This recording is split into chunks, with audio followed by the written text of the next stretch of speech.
नमस्कार। अब तक के सभी समाचारों को लेकर आपके साथ में हूं सुखवीर। आप देख रहे हैं आपका अपना चैनल भिवानी हलचल।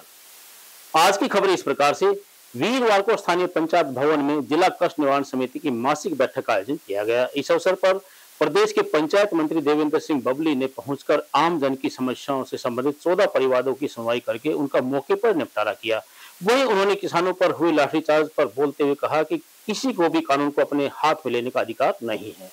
इस मौके पर पंचायत मंत्री ने कहा कि आज हरियाणा प्रदेश में पंचायतों का विकास हो रहा है। जहां पहले पंचायती विभाग गलियां, नालियां व चौपाल बनाने तक सीमित था, आज जिम, इंडोर स्टेडियम, वेबशाला, park, community hall, street light जैसे अभूतपूर्व कार्य किए जा रहे हैं तथा ग्रामीण विकास को नई रूपरेखा दी जा रही है। पंचायत मंत्री देवेंद्र बबली ने आम जन की समस्या सुनने के बाद अधिकारियों को आम लोगों की समस्याएं प्राथमिकता व समयबद्ध तरीके से निपटाने के आदेश देते हुए कहा कि वर्तमान प्रदेश सरकार आम जन के कार्यों को तत्परता से निपटने के लिए कार्य कर रही है। विभिन्न विभागों की जवाबदेही तय करने के लिए अधिकारियों को निर्देश दिए गए हैं। प्रदेश के अंतिम छोर पर बैठे व्यक्ति को लाभ पहुंचाने के लिए विभिन्न योजनाओं का क्रियान्वयन किया जा रहा है। पत्रकारों के सवालों का जवाब देते हुए पंचायत मंत्री ने कहा कि भले ही चुनाव को 1 साल रह गया है, उनकी गठबंधन की इस सरकार ने न्यूनतम साझा कार्यक्रम के तहत प्रदेश के विकास को नया आयाम दिया है। उन्होंने कहा कि आज प्रदेश में नौकरियां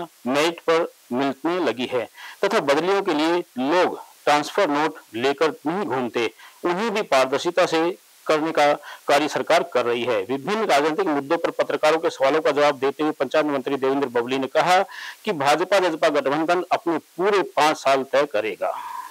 पिछली मीटिंग में परिवार से संबंधित एक आदेश हुआ था कि डीएसपी प्रशांत जिसकी तफ्तीश कर रहे थे कि इनकी अनुसंधान अधिकारी को बदलकर दूसरा अनुसंधान अधिकारी लगाया। तो माननीय अध्यक्ष महोदय के आदेश की पालना करते हुए श्रीमान पुलिस अधीक्षक भिवानी ने डीएसपी प्रशांत अनुसंधान अधिकारी को बदलकर सहायक पुलिस अधीक्षक भिवानी को नियुक्त किया गया था तफ्तीश के लिए। सर, तो मुकदमा में सर कोई सच्चाई, जाति सूचक शब्द आदि नहीं पाई गई। तो इस मुकदमा की सर 19/5/2023 को अखराज रिपोर्ट मुल्तब की गई है, यानी कैंसिल कर दिया गया। यहाँ तक के लोग आए ना, क्योंकि आप एक चेयर में बैठे हो, आप कुछ कहती नहीं ना, तो उसका ध्यान रहे कि लोगों को इतनी परेशानी यहाँ तक आने में तो कितनी परेशानी होती है। हो गया गेहूं के साथ समझौता, कहाँ का समझौता तो पड़ेगा, कैसे हुआ समझौता? 1,03,000 रुपए दिए थे अपने, वो 1,03,000 रुपए 11 तारीख 5 महीने 11 तारीख को देखे उन्होंने गाँव में 50% मतलब अब आपके जो पैसे हैं वापिस आ गए। आपका इलाज ठीक होगा मरीज का?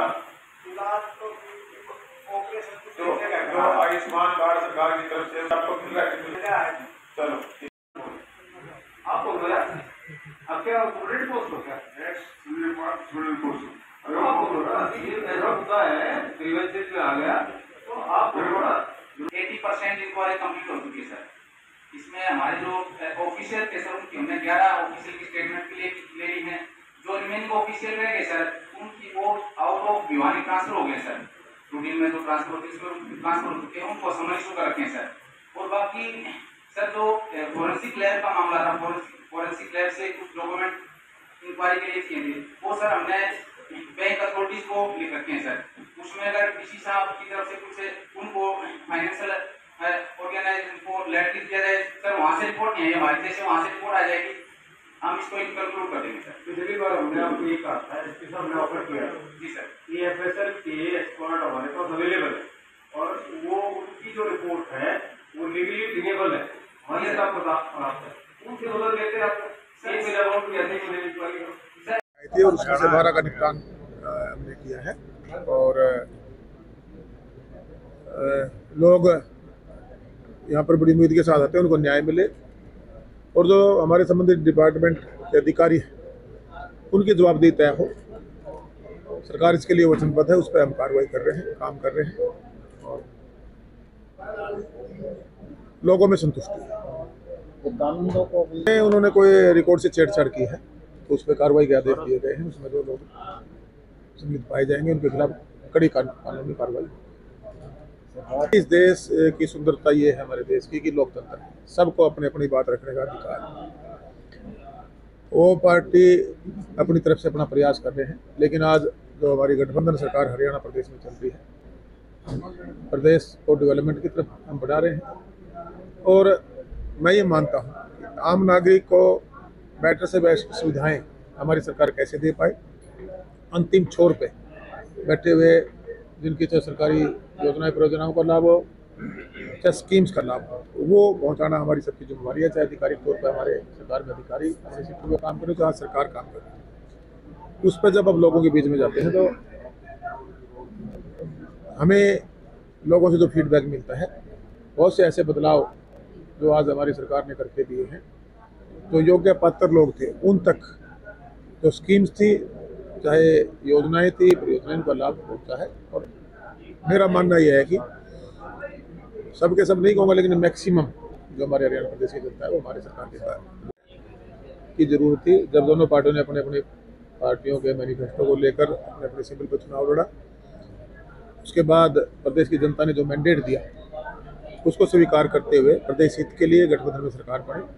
मिनिमम कॉमन प्रोग्राम के तहत दोनों पार्टियों का जो मैनिफेस्टो में जनता से वादे थे, हम उनको पूरा करने की तरफ कदम आगे बढ़ाए हुए हैं। और जो राजनीति में है, स्टेटमेंट दी जाती है, हर पार्टी अपने हिसाब से अपनी अपनी पार्टी को मजबूत करने का काम करती है।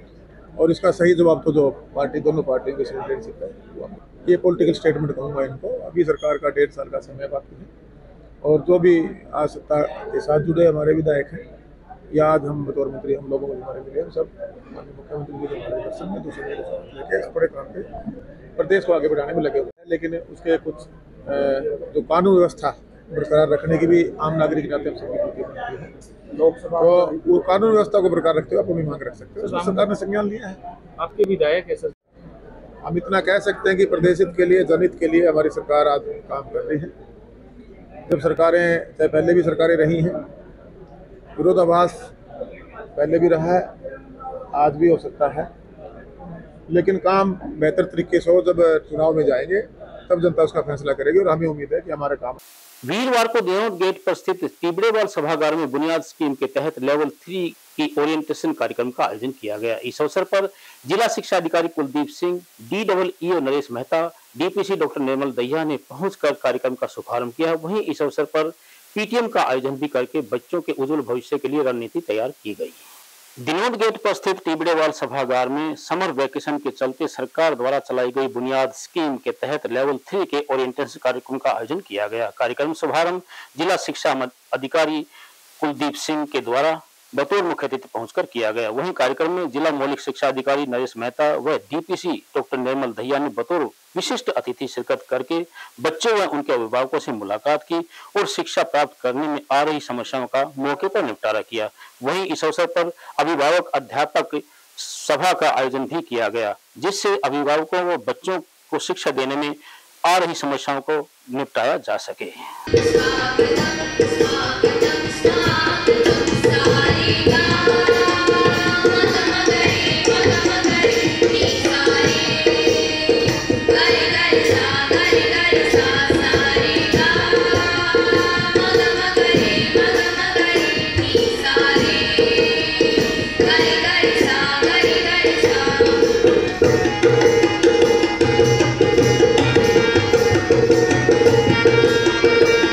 मेरा नाम खुशी है और मैं मिशन बुनियाद में सिलेक्शन हुआ है। मेरा स्कूल का नाम गवर्नमेंट मॉडल संस्कृति सीनियर सेकेंडरी स्कूल भिवानी है और मेरा सेंटर भी यही है। और जो आने वाला बैच है उनको मैं ये कहना चाहती हूँ कि बहुत अच्छी तरह से तुम्हारी पढ़ाई होगी और तुम्हारा सिलेक्शन हो जाएगा तो मतलब तुम IIT JEE नीट बहुत अच्छे से क्रैक कर पाओगे। और मैं सरकार का बहुत धन्यवाद करना चाहती हूँ कि ये उन्होंने एक बुनियाद बनाई। मैं 10th में जा रही हूँ और अभी एक और पेपर होएगा जिसके लिए 400 बच्चे सिलेक्ट किए जाएंगे जो आगे रेवाड़ी के हॉस्टल फैसिलिटीज के लिए जाएंगे। बुनियाद स्कीम के बारे में क्या पता है, किस प्रकार की योजना, क्या क्या दिया जाता है?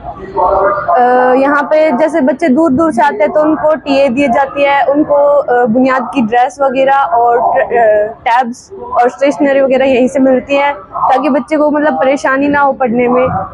मेरा नाम श्रेया है, मैं मिशन बुनियाद की स्टूडेंट हूँ। मैं government girls senior secondary school से हूँ और मेरा सिलेक्शन मिशन बुनियाद में हुआ है और मैं गवर्नमेंट मॉडल संस्कृति स्कूल में जाती हूँ, जो कि हमारे मिशन बुनियाद का सेंटर है।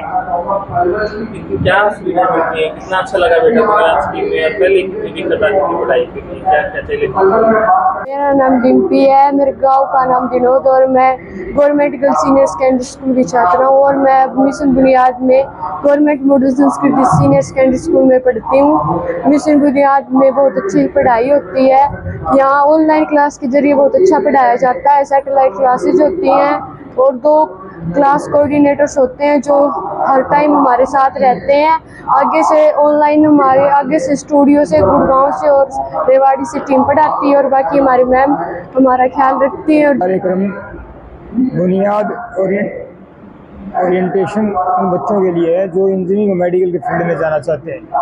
ये गवर्नमेंट स्कूल के विद्यार्थियों के लिए है जो बहुत सामान्य परिवारों से आते हैं, जिन्होंने बड़ी मेहनत करके ये लेवल 1 और 2 क्लियर किए हैं। अब इनको लेवल 3 के बाद इनका सिलेक्शन इस बुनियाद कोचिंग के लिए हो गया है। अभी इनको बच्चों को इंजीनियरिंग और मेडिकल की परीक्षा के लिए तैयार किया जाएगा। 9th के बाद जो बच्चे साइंस लेकर लेना चाहते हैं वो बच्चे मेडिकल और इंजीनियरिंग की तैयारी करेंगे। जो दूसरे क्षेत्रों में जाना चाहते हैं वो उसके लिए छोड़ दिया जाएगा। मुख्य तौर पर बुनियाद का है वो उद्देश्य इंजीनियरिंग और मेडिकल के बच्चों की तैयारी करवाना है और गवर्नमेंट स्कूल के बच्चों की होनहार विद्यार्थियों जो मेहनती हैं, इंटेलिजेंट है, बुद्धिमान हैं, उनको एक अच्छा अवसर प्रदान किया बुनियाद। कितने बच्चों का सिलेक्शन हुआ, आगे के लिए कितना फायदा होगा? अगर बच्चों की बात करें हमारे डिस्ट्रिक्ट से 275 बच्चों का सिलेक्शन हुआ है और आगे आज का जो ये कार्यक्रम है ये और बच्चों के लिए प्रेरणादायक होगा। बच्चे और इसमें बढ़ चढ़ कर भाग लेंगे। उम्मीद करता हूँ कि हमारे ज़िले से अधिक आगे सिलेक्शन होंगे और हमारे ज़िले के विद्यार्थी अच्छे इंजीनियर और मेडिकल डॉक्टर बनकर देश की सेवा करेंगे। मिनी क्यूबा के नाम से विख्यात भिवानी के पहलवान बेटियों ने एक बार फिर से जूडो में गोल्ड मेडल जीतकर भिवानी का नाम रोशन किया है। खेलो इंडिया इंटर यूनिवर्सिटी प्रतियोगिता के 57 किलोग्राम भार वर्ग में गोल्ड मेडल प्राप्त करके अंकिता ग्रेवाल जब भिवानी पहुंची तो खेल प्रेमियों ने, भिवानी वासियों ने अपनी लाडली को अपने सर आंखों पर बैठाया और विजेता ने भी अपना जीत का श्रेय अपने कोच और अपने माता पिता को दिया। यूं तो खेल नगरी भिवानी की पहचान मिनी क्यूबा के तौर पर है, क्योंकि यहाँ के लाल और लाडले देश व दुनिया में अपने मुक्कों की धमक से मेडल लाते हैं। पर अब बॉक्सिंग के साथ भिवानी की बेटियों का जूडो में भी जलवा कायम होने लगा है। इसकी शुरुआत की है बामला गांव की बेटी अंकिता ग्रेवाल ने, जिसने खेलो इंडिया में इंटर यूनिवर्सिटी प्रतियोगिता में गोल्ड मेडल जीता है। आपको बता दें कि 23 मई से 3 जून तक लखनऊ में इंटर यूनिवर्सिटी की खेलो इंडिया प्रतियोगिता हुई, जिसमें अंकिता ग्रेवाल ने 57 किलोग्राम भार वर्ग में गोल्ड मेडल जीतकर अपने जिला व प्रदेश का नाम रोशन किया है। अपनी इस लाडली का भिवानी पहुंचने पर भव्य स्वागत किया गया। गोल्डन बेटी को फूलों व नोटों की मालाओं से लाद दिया गया। गोल्ड मेडल विजेता जूडो पहलवान अंकिता ग्रेवाल ने अपनी इस उपलब्धि का श्रेय अपने माता पिता व कोच को दिया। अंकिता ने कहा कि परिजनों व कोच का हमेशा सहयोग मिला, वो आगे भी इसी प्रकार से गोल्ड मेडल जीतती रहेगी और अपनी मेहनत करती रहेगी। वहीं अंकिता के कोच संदीप तंवर ने कहा कि अंकिता बहुत मेहनती है और वो 6-7 साल से नेशनल चैंपियन है। उन्हें उम्मीद ही नहीं, पूरा भरोसा है कि अंकिता ओलंपिक में भी मेडल लाकर देश का नाम रोशन करेगी। 25 मई से 3 जून तक लखनऊ में खेलो इंडिया यूनिवर्सिटी गेम्स हो रहे थे, जिसमें मैंने गोल्ड मेडल हासिल किया और मैं बामला गांव की रहने वाली हूँ और अपने मेडल का श्रेय मैं अपने कोच और मेरे सभी सपोर्टर जो मुझे इतना सपोर्ट करते हैं उनको देना चाहूँगी। यहाँ पे आए मुझे इतना आशीर्वाद दिया, उनके लिए बहुत बहुत धन्यवाद। तो आगे क्या लक्ष्य है आपका? मेरा लक्ष्य है कि मैं आगे अपने देश के लिए गोल्ड मेडल जीत के लाऊं। परिजनों का कितना सपोर्ट आपको मिलता है खेलने में? परिजनों का बहुत सपोर्ट मिलता है, मेरे कोच का बहुत सपोर्ट मिलता है, मुझे प्रैक्टिस पर बहुत। मेरा नाम संदीप तंवर है, मैं इधर जूडो कोच हूँ। अंकिता हमारे सेंटर की एक होनहार खिलाड़ी है। अभी इसने 25 मई से 3 जून तक जो लखनऊ में चल रही थी खेलो इंडिया यूनिवर्सिटी गेम्स जूडो के 57 केजी भार वर्ग में प्रथम स्थान हासिल किया है और ये कंटिन्यू 6-7 साल से नेशनल चैंपियन है।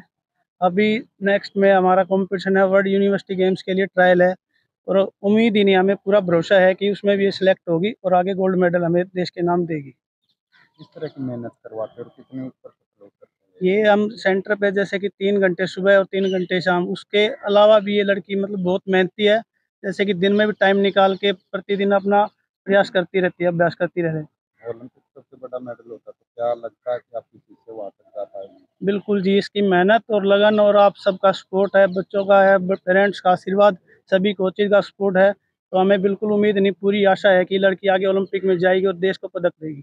मैं यही कहना चाहूँगा कि आज जो अंकिता नेगरेवाल ने मेडल लिया है, ये बहुत ही खुशी का दिन है आज और बड़े उल्लास का दिन है और इसमें हम शामिल हुए हैं। सविता मान जी आई हैं, मेहता जी आए हैं, अजीत बामला जी आए हैं। मैं ये कहूँगा कि हमारा प्रचार प्रसार में कमी है। देखो कितना बड़ा मेडल है और हमारे यहाँ, मैं तो स्थानीय नेताओं कहूँगा जो आज पार्टी में बैठे हैं, क्या उनका फर्ज नहीं बनता कि ऐसे बच्चों का एडवर्टाइज करें, ऐसे बच्चों को आगे बढ़ाएं, इनकी जो है डाइटें बढ़ाएं, इनका टाइम टेबल देखें, यहाँ की साफ सफाई देख के मुझे तरस आ रहा है कि हम जहाँ मेडल तो हम ओलंपिक में चाहते हैं और ये देखिए यूथ हॉस्टल की हालत। तो मैं ये भी कहना चाहूँगा यहाँ के कोचेज को, यहाँ के डीएसओ को और जो भी इसी संस्था का इंचार्ज है उसको ये कहना चाहूँगा कि साफ सफाई के बगैर आप कहीं तक नहीं जा सकते। खुशी का दिन है, अंकिता का हम स्वागत कर रहे हैं। इसने भिवानी के साथ साथ हमारे हरियाणा का भी मान बढ़ाया है। ये छोटी बात नहीं है। अभी आजाद साहब ने कहा कि हमें इनको एनकरेज करना चाहिए, हम इनको एनकरेज करने के लिए ही पहुँचे हैं। बाकी नेताओं को भी आना चाहिए, बच्चों को जितना एनकरेज करोगे उतना आगे बढ़ेंगे और मैं भगवान से प्रार्थना भी करूँगा ये नेशनल लेवल पे जाए, ओलंपिक में गोल्ड मेडल जीत के आए और हमारे देश का नाम रोशन। उसके साथ ही उसके पेरेंट्स को, अनपाल जी जो साथ खड़े हैं, उनके पिताजी हैं और उनके कोच अनिल जी जो हमारे साथी हैं। बच्चे की मेहनत के साथ साथ माँ बाप का त्याग और गुरुओं का जो मार्गदर्शन है वो बच्चों को ऊंचाइयों पे लेके जाता है। उन्हीं का विश्वास और मार्गदर्शन से बच्चे मेहनत करते हैं और अच्छे रास्ते पे चलते हैं। ये बड़ा सौभाग्य है अंकिता के लिए कि उनको ऐसे गुरु और ऐसे माता पिता मिले हैं जो हर कदम पे उसके साथ खड़े हैं। ऐसी बच्चियां और ऐसे माता पिता और ऐसे गुरु हम सारे समाज के लिए एक मार्गदर्शक हैं कि अपनी बच्चियों पे विश्वास करें। सबसे ज़रूरी, सबसे बड़ी पहल है घर से शुरू होती है कि अपने बच्चों पर विश्वास करके उनकी हिम्मत और हौसला अफजाई करें और अच्छे संस्कार दें। आज जो आप टीवी पे देख रहे हो, पिछले 1 डेढ़ महीने से जो चल रहा है, उसमें बहुत सारी चीज़ें उभर के बाहर आ रही हैं, लेकिन इसका मतलब ये नहीं है कि हमारी बच्चियां डर के पीछे रह जाएंगी या घर बैठ जाएंगी या माता पिता उनके ऊपर से अपना भरोसा उठा लेंगे। ये हमारा समाज जितनी मजबूती के साथ अपनी बच्चियों के साथ खड़ा है, आगे भी खड़ा रहेगा और ये लड़ाई जो चल रही है उसमें न्याय हमारी बच्चियों को आज भी मिलेगा और कल भी यदि ऐसा कभी होता है तो हमारा पूरा समाज उनके साथ खड़ा है और हमारी बेटियां ना आज हिम्मत हारी हैं और ना आगे हारेंगी। भिवानी जिले में दिन प्रतिदिन गिरते हुए भू जल स्तर को देखते हुए किसान भाई कम पानी लेने वाली फसलों को अपने खेतों में उगाए, यह कहना है कृषि वैज्ञानिक डॉक्टर योगिता बाली का। वहीं उन्होंने किसानों को अपने खेतों में दलहनों की उपज को बढ़ाने की अपील की ताकि जमीन से ज्यादा जल को दोहन न किया जा सके। भिवानी जिले में लगातार गिरते हुए भूजल के स्तर को देखते हुए किसानों में काफी मायूसी देखी जा सकती है। इसी को लेकर हरियाणा सरकार ने लोगों से कम पानी वाली फसलें उगाने की अपील की है। आपको बता दें कि भिवानी जिला पानी को लेकर डार्क जोन में आता है और यहाँ पर काफी पानी की समस्या है। इसी को लेकर भिवानी जिले में किसान भाई अपने खेतों में अच्छी पैदा पाने के लिए कम पानी वाली फसलें उगाकर अच्छा फायदा उठा सकते हैं। इसको लेकर सरकार किसानों को कई फसलों पर सब्सिडी भी दे रही है ताकि किसान भाई उसका उचित फायदा उठा सके। वहीं कृषि वैज्ञानिक डॉक्टर योगिता बाली ने कहा कि भिवानी जिला नॉर्थ वेस्ट एरिया में आता है और यह एरिया ज्यादातर बिरानी क्षेत्र में ही आता है जिसमें धान की बिजाई नॉर्मल रूप से नहीं हो सकती, लेकिन फिर भी किसान भाई अगर धान उगाना चाहते हैं तो वो डीएसआर तकनीक के माध्यम से अपनी धान की फसल उगा सकते हैं। जैसे कि ये पता है कि जो हमारा भिवानी जोन है ये नॉर्थ वेस्टर्न जोन में आता है, जिसमें हम पानी की, हम ये नहीं कहते कि यहाँ धान की बिजाई के लिए उपयुक्त ज़मीनें हैं या पानी की मात्रा बहुत अधिक है, ये थोड़ा सा बरानी क्षेत्र में ही आता है। तो इसलिए किसान भाइयों से पहले तो ये अपील है कि जहाँ धान जैसे क्रॉप डाइवर्सिफिकेशन की हम बात करते हैं, तो क्रॉप डाइवर्सिफिकेशन की तरफ ज़रूर ध्यान दें कि फिर भी अगर ये है कि जहाँ पे किसान भाई धान लगा रहे हैं, तो एक तकनीक है किसान धान लगाने की कि DSR तकनीक, जैसे कि हम ट्रेनिंग्स भी कराते हैं, अवेयरनेस कैंपेन भी कराते हैं। आप DSR तकनीक से भी धान बो सकते हैं। सबसे महत्वपूर्ण बात ये है कि इसमें एक तो आपको खेत की तैयारी करने की ज़्यादा सी आवश्यकता नहीं पड़ती। दूसरा जहाँ पानी की कमी है या जैसे हम कहते हैं कि पानी की बचत करो ये कैंपेन चला रहा है, तो 25% पानी की भी कम ज़रूरत पड़ती है। तीसरा है, इसमें बहुत मुख्य बात है कि धान की जो सीधी बिजाई में एक समस्या जो किसान भाइयों के सामने आती है, वो आती है कि अब खरपतवार नियंत्रण कैसे करें? वीड कंट्रोल पे हम बात करें तो उसको बहुत मुश्किल हो जाता है। तो उसके लिए है pre emergence application of weedicide डाल कर आप खरपतवारनाशी जो कहते हैं ना बिजाई के तुरंत बाद डालोगे बीजने से पहले, उसको डाल के आप नियंत्रण कर सकते हो। बीज की मात्रा उपयुक्त रखें। बाकी आप समय-समय पे कृषि विज्ञान केंद्र से सलाह लेते रहें। जब-जब DSR की सुनेंगे हो तो फिर मेरा अनुरोध है किसान भाई कृषि विज्ञान केंद्र में आएँ, वैज्ञानिक वहाँ बैठते हैं सभी विभागों के, वो आपको अच्छी और महत्वपूर्ण जानकारी दे पाएँगे। आपको क्या यूज़ करना है, कैसा बीज यूज़ करना है, कितने किलोग्राम, सारी package of practice and production technology. अब इसके अलावा ये है कि जो किसान भाइयों के पास पानी की कमी है, वो ऐसा धान के पीछे ना लगे कि धान की ही बिजाई करनी है, पानी की कमी होने के बाद आप क्रॉप डाइवर्सिफिकेशन की तरफ जा सकते हो। जैसे मूँग लगाना, समर मूँग लगाना, मूँग की बिजाई करना, ग्वार ले सकते हो और वैसे भी 2023 मिलेट के रूप में मनाया जा रहा है, तो आप मिलेट की फसलें भी ले सकते हो। जैसे बाजरा की सोइंग कर सकते हैं, बारिश इस बार बहुत अच्छी हो रही है, तो अब बाजरा बोने का समय भी आ चुका है, आप वो भी ले सकते हो। इस तरह से क्रॉप डाइवर्सिफिकेशन अपनाकर और इसके साथ ही सरकार इसमें एक अनुदान राशि भी दे रही है। वो आपको कृषि विभाग से पता चल जाएगा कि आपको अगर क्रॉप डाइवर्सिफिकेशन अपनाते हो तो आपको कितना अनुदान राशि मिलेगी, आपको प्रोत्साहन राशि के रूप में मिलेगा। तो इन सभी तकनीकों को अपना के आप ज़रूरी नहीं है एक व्हीट, राइस का ही एक पैटर्न फ़ॉलो करें, क्योंकि भिवानी को जैसे हमने बताया कि रेनफेड है, थोड़ा बरानी क्षेत्र है, तो काफ़ी अन्य फसलें लगा के भी किसान भाई अपनी आमदनी बढ़ा सकते हैं। साथ में ही वो पशुपालन की तरफ भी ध्यान दें, ताकि वर्मी कंपोस्ट एक IFS model integrated farming system के मॉडल के तहत अगर काम किया जाए, तो किसान भाई अपनी आय भी बढ़ा सकते हैं, अपनी मिट्टी की उपजाऊ शक्ति भी बढ़ा सकते हैं, पशुधन के साथ भी वो आमदनी ले सकते हैं। तो इन सब चीज़ों को करने से एक कॉम्बिनेशन के साथ किसान अपनी सारी चीज़ों को करने के साथ एक तो हर चीज़ में एनवायरनमेंट पॉल्यूशन से भी बचाते हैं, पशु भी है, सेहत भी है, हेल्थ भी है और एक बात जो मोदी जी बहुत समय से कह रहे हैं, मिलेट्स का अपने जीवन में लेकर आओ ताकि न्यूट्री थाली तैयार हो। जो कमियाँ आ रही है जैसे कि हेल्थ इश्यूज़ बहुत आ रहे हैं, डायबिटिक, हाइपरटेंशन, एलर्जीज़ और वुमेन्स में खून की कमी, एनीमिया, ये सब एनीमिक हो रही है, तो ये सब चीज़ों से हम छुटकारा पा सकते हैं। हमें थोड़ा-सा अपनी थाली को उसी तरह से तैयार करना न्यूट्री तो मिलेट्स के ऊपर भी बहुत ज़ोर दिया जा रहा है, तो उसके ऊपर भी अब बहुत सारी चीज़ें नई स्कीम्स आने वाली हैं।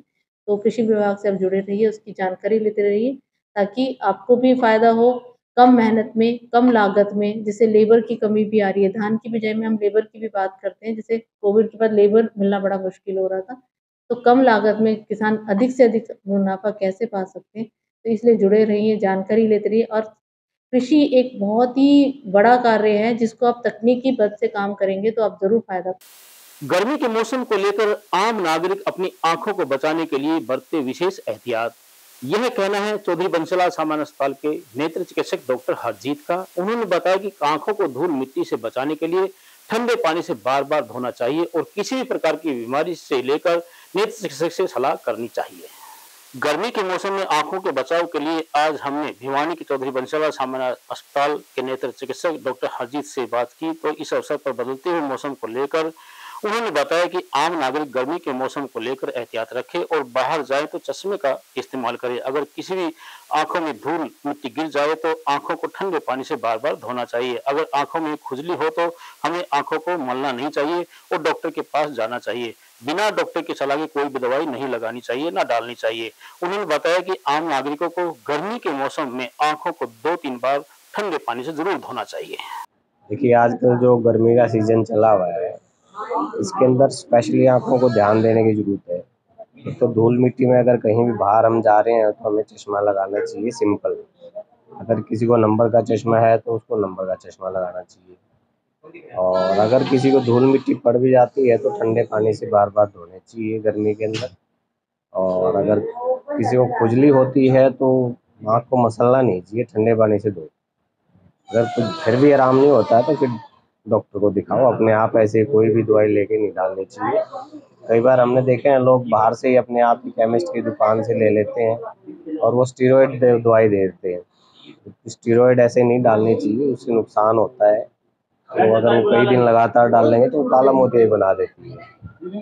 तो स्पेशली यही है कि लोगों से रिक्वेस्ट है कि गर्मी में बाहर जब भी जाएं तो अपना फेस कवर रखें और आंखों के आगे गोगल्स या किसी को चश्मा है तो फोटोक्रोमेटिक चश्मे लगाएं, ताकि धूप में जिनका ऑटोमेटिकली कलर चेंज हो जाता है उससे धूप में उनकी आंखों पे ज़्यादा इफेक्ट नहीं आएगा। बुजुर्ग लोग आंखों के लिए स्पेशली ये है कि दिन में 2-3 बार ठंडे पानी से धोएं और अपना गर्मी में अगर निकलना पड़े तो चश्मा लगाएं या अपना कवर जैसे कोई टोपी वगैरह होती है ताकि वो सीधी आंखों के ऊपर धूप ना लगे, इस तरह की जो कैप पहने और ठंडे पानी से धोते रहे। हाँ, उनके लिए वही मैं बता रहा हूँ कि ऐसे लोग ना मैंने देखा है कि वो स्टीरॉयड आई ड्रॉप दे देते हैं। स्टीरॉयड नहीं डालनी चाहिए बगैर किसी डॉक्टर की सलाह के, क्योंकि वो नुकसान करती है। बहुत से पेशेंट हमारे पास आते हैं तो दिखाते हैं कि ये दवाई हमने डाली है, जबकि वो नुकसान करती है। हम उनको बताते हैं कि ये नहीं डालनी चाहिए। अगर डालनी है तो नॉर्मल कोई भी सिंपल सी दवाई ले लो, वो डाल लो या फिर दिखा के लो। वीरवार को नगर परिषद कर्मचारियों द्वारा नया बाजार से रोहतक रोड की ओर जाने वाली सड़क से अतिक्रमण हटाने के लिए अभियान चलाया गया। अपने अभियान के दौरान नगर परिषद कर्मचारियों ने दुकानदारों की सड़क पर रखा हुआ सामान हटाते हुए निर्देश दिए और भविष्य में सड़क पर अतिक्रमण नहीं करने की अपील करते हुए चेतावनी भी दी। अतिक्रमण हटाओ अभियान के तहत नगर परिषद कर्मचारी बाजारों में विशेषकर भीड़ भाड़ वाले क्षेत्रों में अतिक्रमण हटाने का अभियान चलाते रहते हैं। इसी कड़ी के अंतर्गत उन्होंने वीरवार को नया बाजार से रोहतक रोड की तरफ जाने वाली सड़क पर अतिक्रमण हटाओ अभियान चलाया। अपने अभियान के दौरान उन्होंने दुकानदारों को अपना सामान सड़क से हटाने की हिदायत देते हुए भविष्य में सड़क पर सामान नहीं रखने की चेतावनी दी, अन्यथा उनका सामान जब्त कर लिया जाएगा। आज शहर के अंदर जो बाजारों में इंक्रोचमेंट होती है, हमने देखा कि शहरों में बड़े बड़े चौड़े चौड़े माई रोड हैं, लेकिन हमारे दुकानदार भाई हम सब खुद ही अपने सामान बाहर रख के अतिक्रमण करके उन सड़कों का बहुत संकीर्णित कर देते हैं और आने जाने का रास्ता रहता नहीं। बहुत सी बार हमने देखा है कि आपातकालीन स्थिति में भी साधन यहाँ से निकल नहीं पाता। आज हमारे नगर परिषद की टीम ने सभी साथियों, पार्षद साथी हमारे साथ हैं और पूरे नया बाजार, हांसी गेट, घंटाघर मार्केट, सराय चौपटा मार्केट, जिसने भी 3 फुट से ज्यादा बाहर अपना सामान रखा है, उन सामानों को हम अतिक्रमण हटाने के अभियान के तहत उठाकर लेके जा रहे हैं, उनको जुर्माना लगाया जा रहा है। हमने सभी बाजारों के जो मार्केट एसोसिएशन है सबके साथ बैठ करके आज से 6 महीने पहले ये तय किया था कि 3 फुट तक की जगह के अंदर आपने कुछ अपना एडवर्टाइजमेंट है, कुछ सामान छोटा मोटा रखना है तो आप रख सकते हैं। अगर 3 फुट से बाहर को सामान रखा जाता है तो अतिक्रमण की श्रेणी में आएगा और उस पर नगर परिषद कार्रवाई करेगी और उसी अभियान के तहत आज कार्रवाई चल रही है और नियमित रूप से कार्रवाई चलती रहेगी ताकि शहर के रास्ते खुले हैं तो चौड़े रहें, आने जाने के लिए फुटपाथ बने हैं उसको सामान न रखा जाए। जुर्माना भी लगाया जा रहा है? जी, जुर्माना लगेगा। जिसका जो सामान जिसने अतिक्रमण कर रखा था उस पर नक के हिसाब से जुर्माना लगेगा। आज की खबरों में बस इतना ही। अब मुझे दीजिए इजाजत। देखते रहिए आपका अपना चैनल भिवानी हलचल।